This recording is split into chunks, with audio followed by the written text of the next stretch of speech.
All right, y'all. Okay. Now, for y'all who may not be aware, I have started a new production, another commentary with Bill Whittle. Y'all may be familiar with him. And, we were colleagues back in the PJTV days. And so Bill hit me up and said, "Hey, man, I want to do this new series, man. And I want to call it the Virtue Signal. What you think?" I was like, "Man, that's hot, right? I like it. I like it. Very clever, very catchy title, man. Very chic." So we do this series, the Virtue Signal, and we're trying to get down to the nitty gritty of, rather than just talking about politics per se. It's gonna have to get down into the nuts and bolts of it. And I'm talking about, not just the psychological nuts and bolts and the game that's played in politics and stuff like that, and the culture as well, of course. There's really the exploration of the spiritual component of it too. And it's a lot of people may try to skirt around it, and they may try to deny it and all that sort of stuff, and try to leave that aspect out of it. But there are certain things that can't really seem to be measured with some sort of scientific method. These are things that just because you can't see it or something like that doesn't mean that you can't explore a spiritual element to it. Uh, and it's one of those things that people have such a difficult time explaining. You can't seem to explain it with your sciences or your philosophies or something like that. When something can just be so obvious and just be right in front of you, it's like, man, how are you not getting this? There just seems to be something else that seems to be standing in the way of that. That maybe just certain studies or man-made constructs to be able to figure these things out are just not able to do. So with the virtue signal, taking a cue from the virtue signals out there, we're gonna just go ahead and swipe that from them and use it in a more constructive manner, if you will. And thank you guys for tuning in. Um, Hopefully we can have some more enlightenment about what it is that we're doing with the virtue signal. And what I like to do is with this, what I call the signal response, is just have an after discussion about the things that we talked about in the virtue signal. It's Bill Whittle's channel, so rather than going in there and just being there all day engaging with what people disagree with or what they agree with and stuff like that. I figured this would be more like a time effective forum for me to just say, hey, well, here's a few things that I saw that were interesting that people said, and can invite us having like a little bit of a deeper discussion about what it is that we're talking about. Because according to some of these inputs that I got, I don't think some people actually get what it is that we're doing. And for the most part, people do, and I'm so grateful for those. The response has been great. People are really digging it. That it's if I do say so myself, that it must be some really good content if YouTube has already caught on to it and they're already starting to suppress it. When it first came on, new kid on the, well, not new, it's like people have been like, Zoe, I haven't seen you. Where have you been? It's like good to see you back. Like, I've been here, but my content is suppressed. And Bill wanted to have a new show to bring in, and he put out a word for to get some support to do it. And people answered, and they were very happy to find out that.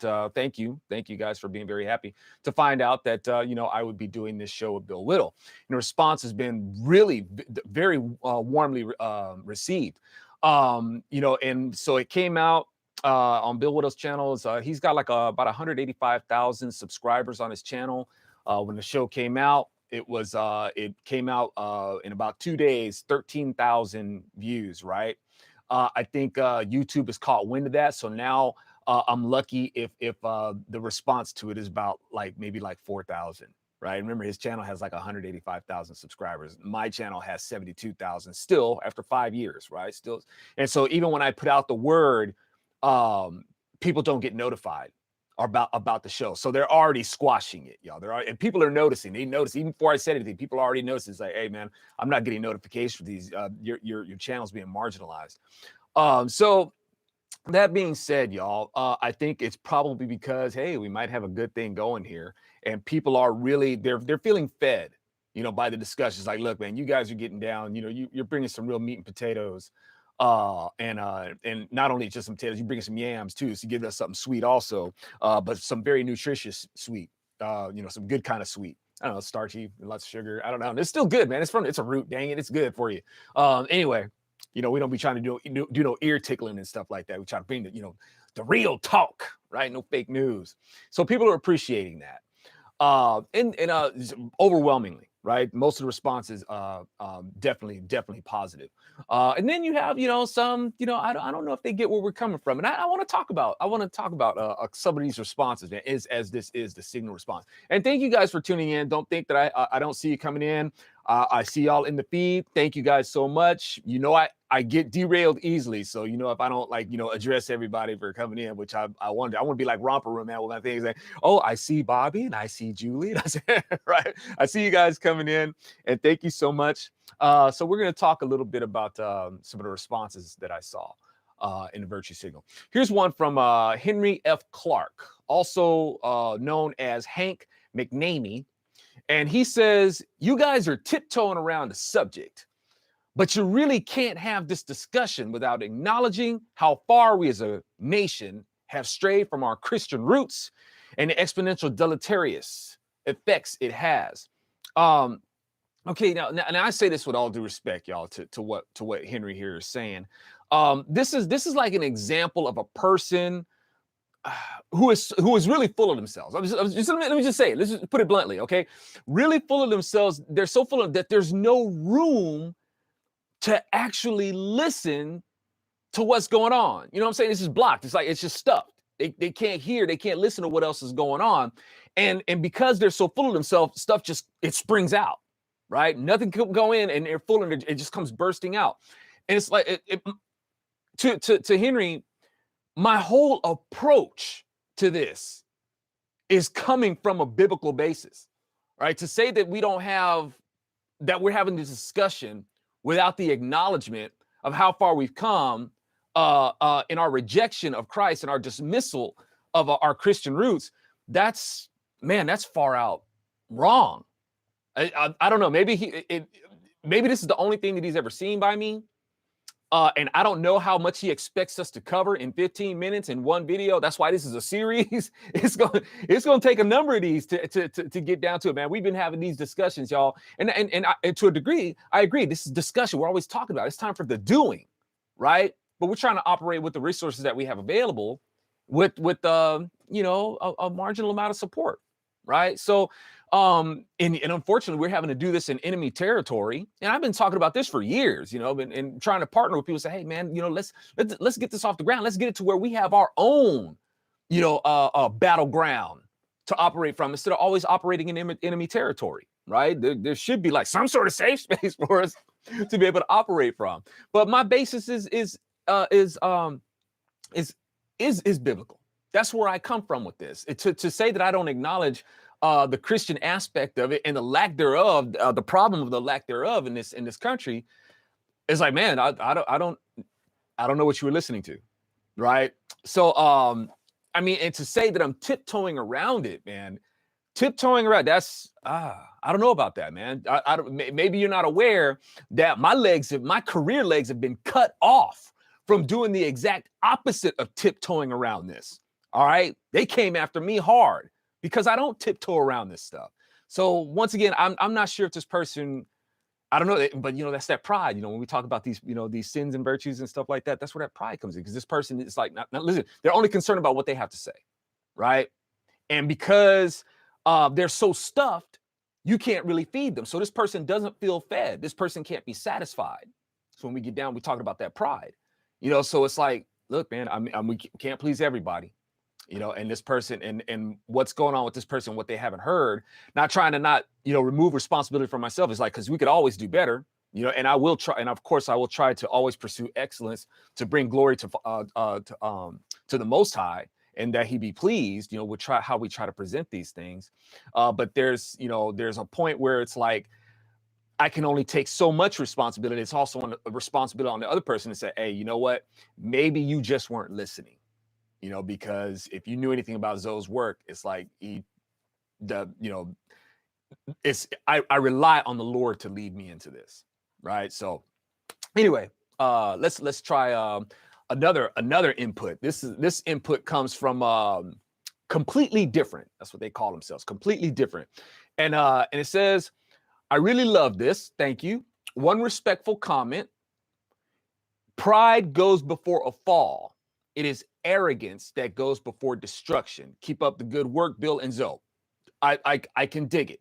Appreciate the comment. But let me say this though. Understand the character of God's writing, the word of God is sometimes one has to be careful with trying to either like split hairs or trying to draw such distinctions between comments. Like when it says in Proverbs 16:18, pride goes before destruction and a haughty spirit before a fall. Be careful not to try to make this big distinction between these two passages. A lot of time what God does is that he doubles down on a statement.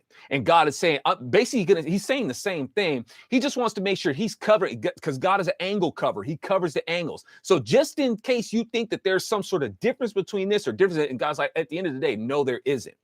Okay, whether it's a fall or whether it's destruction, it's the same thing, right? If a city has fallen, it's most likely because that city has been destroyed. If that city has been destroyed, that city has been fallen. It's pretty much the same thing, right? It's the same stuff. So be careful to try to reach for distinctions. A prideful person and a haughty spirit is basically the same thing. Even when you look at it in the Hebrew, the connotations are still the same. Sometimes it's a point of effect that we can use the same words but in different contexts to give them different meaning. Like, say, for example, I hear people, here's a good example, y'all. I hear people say things like knowledge is power, right? Now, we're all familiar with that saying, knowledge is power. But you'll have some people who will try to hair split on that and try to draw some big distinction and say, no, that's not true. Knowledge is not power. Knowledge is potential power. As if that's really a strong rhetorical statement or a statement of rhetoric, right? Or a really effective statement. It's not, right? Sorry to say, if you've heard anybody say that knowledge is not power, knowledge is potential power, y'all, it's really a pointless statement. It's pointless and it's redundant, if I may, with all due respect. And okay, when you say that knowledge is potential power, y'all, power itself is potential. Power, force, potential, ability, these are all the same things, but they can be used in different sentences for sentence flow, sentence effect, statement effect and something like that. Sometimes you can use these words interchangeably, but power and potential are the same thing. Right? You have the power to do something. You have the potential to do something. You have the ability to do something, right? This power rests as what it is until it's applied to something. Potential rests in this state until it's applied to something. Your ability rests in this state until it's applied to something. You see what I'm saying? So when a person says that knowledge is potential power, all you're saying is that knowledge is power. That's all you're saying. Knowledge is potential. Knowledge is ability. That's all you're saying, right? So there's really no point in saying that knowledge is potential power. Just say that knowledge is power, right? So that's why I'm saying, y'all, be careful when trying to draw such a distinction between, when God is actually, what he's doing is that he's doubling down on a statement when he says that pride goes before destruction, a haughty spirit before the fall. It pretty much means the same thing, right? He's just doubling down on it and giving you a couple of different ways to look at the statement, right? That way you have no excuse to not get it. That's what he's really getting down to. You have no excuse to not get what I'm saying, right? Okay, so let's see. Let's move on to Orion Shock, right? And Orion Shock says, the problem with this discussion is that it begins with acknowledging situational ethics and morality. Neither of you seem to be even willing to believe there is such a thing that ethics and morality can be the same everywhere and for everyone, a universal standard that can be applied regardless of the situation. Okay. Once again, with all due respect, this cat is way, way wrong.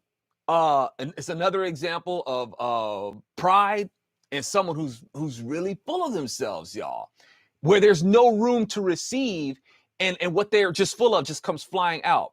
A person who has even been halfway paying attention to Bill and I in the virtue signal would know that I do have a universal standard. This person is saying a universal standard that can be applied regardless of the situation, and saying that we're ignorant of that, and say that we're ignoring it, and we're not coming close to it. It's like, man, you didn't listen. I do have a universal standard, right? His name is Yeshua. That is the universal standard. He is the universal standard of ethics and morality that applies to every person in every situation. I think I make that quite clear. For this person to say that we haven't touched on that, or we're not acknowledging it, is patently false, right? But that pride, that scales, and the scales are, it's like, you didn't see it, you didn't hear it, you didn't receive it. When I did go there, right? I go there every time I do my videos. Right? Okay. Anyway, Zachary says 1,000 new members, and congratulations to Bill and 1,000 new members, right? 1,000 new members that they're pretty happy about, Bill and I doing the virtue signal. Okay, that's great. Okay. But this cat says 1,000 new members so that Bill can hire a new milquetoast member, that's me, of the crew. Didn't Bill promise the new income would be used to push the conservative message to the public? More of the same, boomers. I don't know if he's talking about me, because boomers, that's before my generation. So I don't know if he's talking about me. Maybe he's talking about Bill. I'm not a boomer. So let's see. Okay, now Zach, hey man, I'm sorry. I'm sorry that you're disappointed and that you don't feel your money is well spent, and that my contribution is milquetoast, as you put it. Now, even though you feel that I'm milquetoast, even Facebook, YouTube, Twitter, Google saw my work as crunchy enough.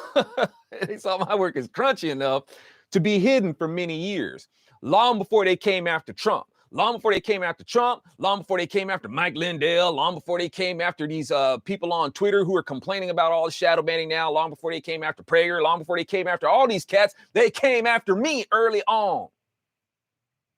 Okay, so now it's I mean, since I'm milquetoast, I don't know why they would be so quick. They quickly came after me. Who is milquetoast. But anyway, it's great to see a lot of folks saying it's good to see you again. Hadn't seen you in years. I wonder what happened to Zoe, right? And it doesn't seem to register that what happened to Trump and many other high-profile commentators is what happened to me years ago, right? So, because they came after me, they saw me as a threat. Me, the milquetoast guy, they saw me as a threat early on, years ago. All right. So, I want to thank you. Thank you guys for those who are contributing to Bill's channel and are happy, about my contribution to the show. And but I apologize, once again, that he feels like his money has been wasted on me. But anyway, but he also says, y'all check this out. He also says, we weren't promised a new show. We were promised action from Bill to light a fire under the A word of the conservative movement, because by God, we need it now.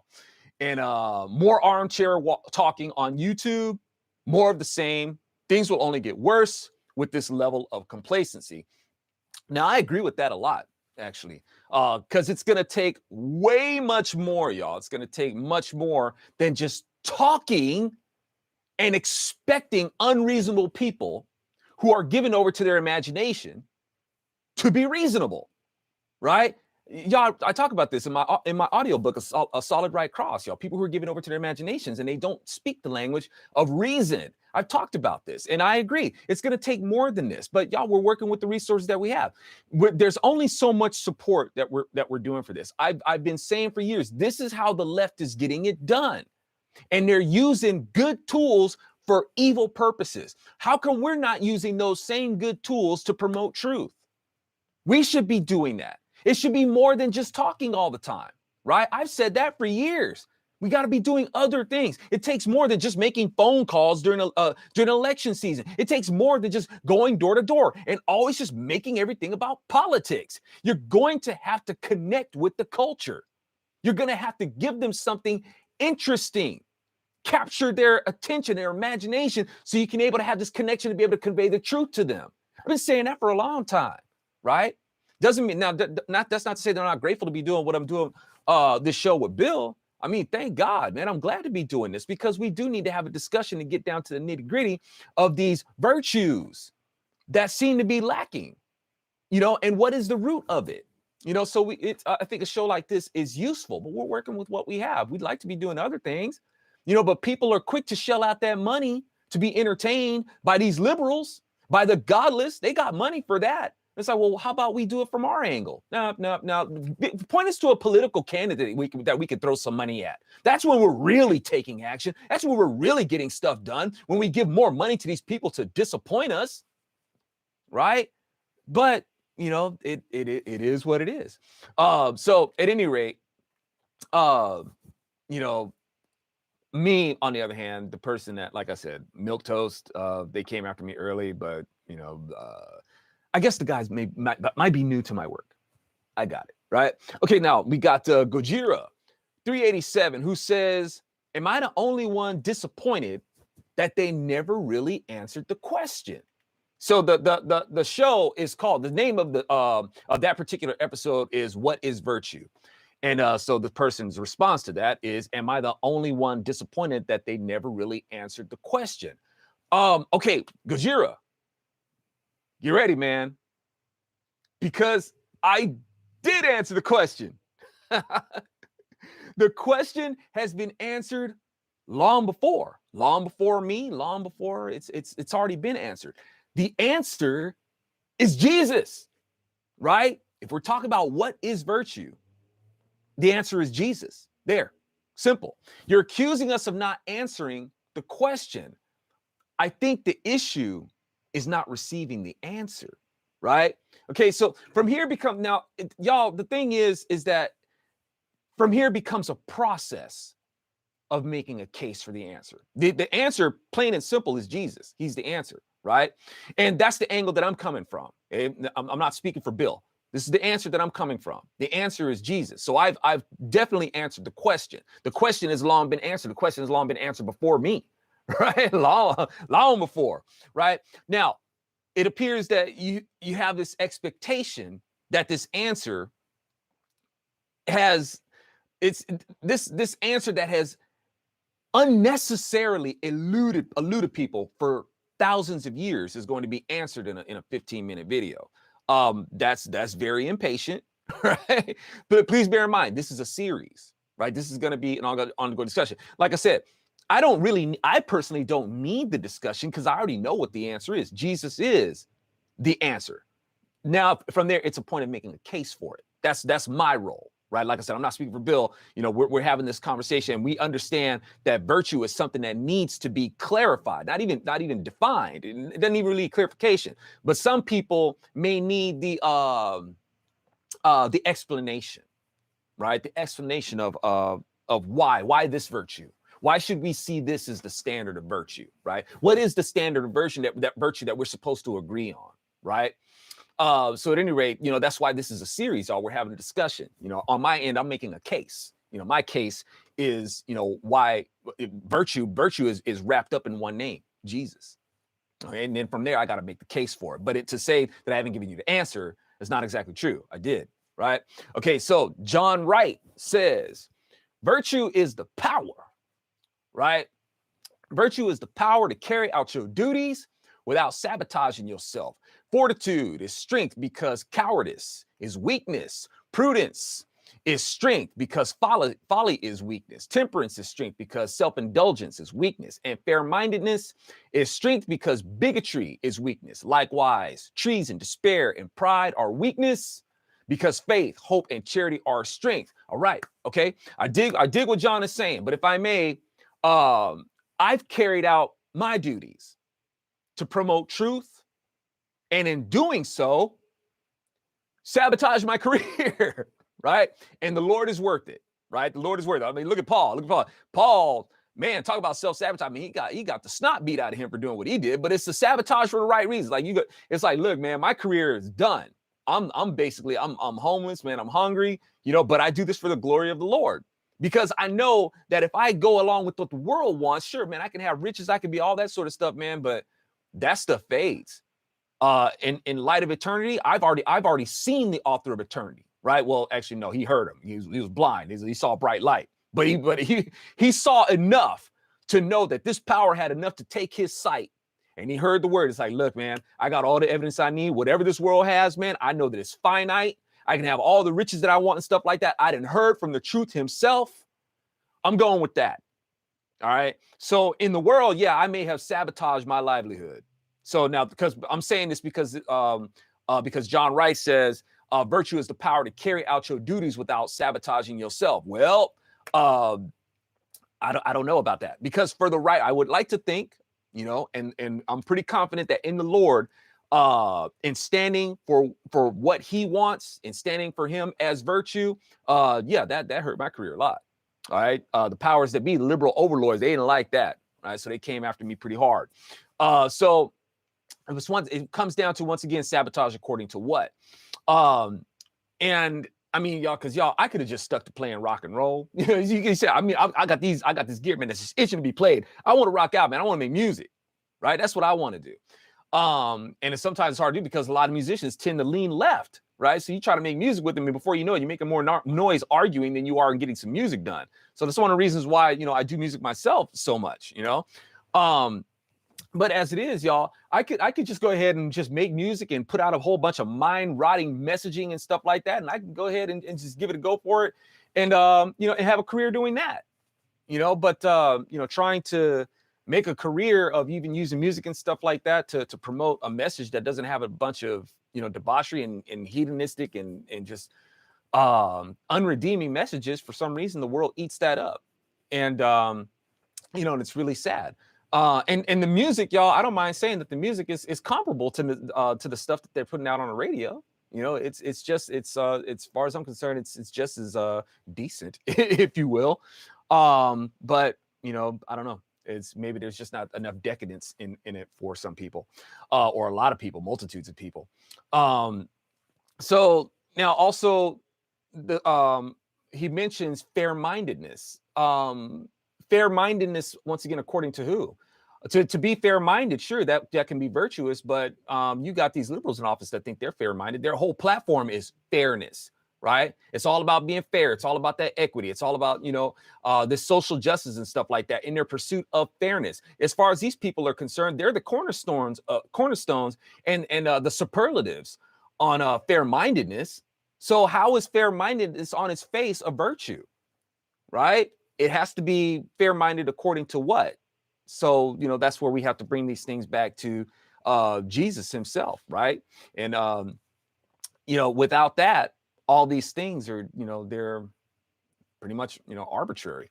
Let's see. We got Luke Davis. Luke Davis says, pride is my favorite virtue, a deep-seated understanding of one's strengths, abilities, skills, achievements, accomplishments. It becomes sin with a single word change, a deep-seated belief in oneself. The virtue is rooted in reality. The sin is rooted in make-believe. Okay. Interesting perspective. The Bible doesn't seem to say anything like that. Because here's the thing. It's not just about understanding, right? You're understanding your strengths and all that sort of stuff. It's not about, that's not what it is. It's understanding who to be grateful to for it. What your strengths are, right? Your abilities, strengths, abilities, skills. A lot of these things they're kind of redundant. Some variations to them. Your achievements, your accomplishments. If you understand these things, that's good. If you understand that God is the one to be grateful to them, that's even better. If you assume that you're going to have pride in these things, you're going to have pride in your strength, your pride in your abilities, your pride in your skills, your pride in your achievements, your pride in your accomplishments, that's a sin, right? I guarantee you it's toxic. Everybody feels, y'all, everybody feels justified in their pride. That's the problem, right? Pride is the first sin. You don't want to go down that road, all right? To only God is worth the boasting. I boast in him. If I have pride, it's going to be in him, right? What's in me, as far as he is concerned, is gratitude, right? It's your gratitude. That's what makes the whole difference. If we were more of a grateful nation, this would be a whole different nation. But no, we're a prideful nation, and look what's happening to us, y'all. We're falling, aren't we? The pride of our country is making us fall. We're being destroyed. We handed ourselves over to destruction. Do you understand? You think that Biden being a president, of course the election was stolen. You know why it was stolen? Because of blind pride. Blind pride is why it was stolen, y'all. People boasting in this country. And you think that, just like Lincoln said, man, it ain't gonna happen from outside, it's gonna happen from within. This country is falling from within, it's collapsing from within because of pride. That's why, right? And I'm telling you, man, it's and the arrogance. Have you got a whole bunch of these, Republican voters out there talking about that Mueller lob and come and take all these prideful, puffed up statements that they talk from my cold head, dead hands, come and take it, all that sort of, and that's exactly what they did. They came and took the election right from you in plain freaking sight, right? Pride blinds. But if we were a grateful nation, that'd be something totally different, right? So being grateful to God, y'all, being grateful for what you're capable of doing, it should begin there, right? You really want to be of a good service to people. It's like when people talk about, I take pride in my work and come to this place and we're going to show you pride in our work and stuff like that. You show me two companies, man, where a company is talking about, oh, we have pride and we take pride in our work and pride in this and pride in that. And then another company that says, man, we're grateful to have your business. I'm going to go to that person. Because when you have somebody who says, man, thank you, man, I'm so grateful that you let me hook this up for you, man, to show you how I'm gonna do the best, try to give you the best service I can to let you know how grateful I am to be able to serve you. That's the business that I want to go to, not some business that's always talking about how proud and I'm proud, my work. I don't care about that. I don't care about that, right? Thankful. Really ask yourself, y'all, what kind of disposition do you prefer in a person? A person who's prideful or a person who's grateful, right? Nobody likes a prideful person, but everybody feels justified in their pride, right? Weird, right? So at any rate, these are things that I think are really important for people to understand about themselves, all right? Or understand, understand